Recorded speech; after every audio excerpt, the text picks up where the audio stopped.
केन्दुझर जिलार एक अग्रणी शिक्षानुष्ठान वार्षिक उत्सव केन्दुझर ऑडिटोरियम ठारे अनुष्ठित हो जाइए। केन्दुझर गोनासिका कॉलेज प्रिंसिपाल श्रीजुक्त विपिन बिहारी जेना, मुख्य अतिथि युव सांबादिक श्री ब्रजकिशोर राय, मुख्य वक्ता एवं संज्ञान ट्यूटोरियल निर्देशक श्री सुब्रत मिश्र सम्मानीय अतिथि रूपे मंचासीन होते। अतिथि माने उपस्थित छात्र छात्री मानकर उज्जवल भविष्य कामना करने समय सदुपयोग कर उपदेश देते। परे परे शिक्षानुष्ठान कृति छात्र छात्री मानक पुरस्कार वितरण करा जायथिला। अनुष्ठान छात्र छात्री मानके रंगारंग कार्यक्रम परिवेषण करथिले। दर्शक माने पिलांक सह कार्यक्रम को उपभोग करथिले।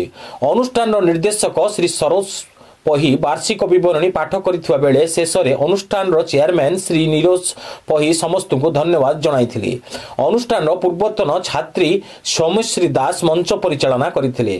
कार्यक्रम को सफल करने को अनुष्ठान शिक्षक शिक्षयित्री यथा पप्पू मारांडी, शिल्पा महंत, दीपिका जेना, सरीना पंडा, दीपिका महंत, परमजीत महंत, सत्यव्रत पति, स्मृतिरंजन महंत एवं समस्त छात्र छात्री मानकर सहयोग रहिथिला।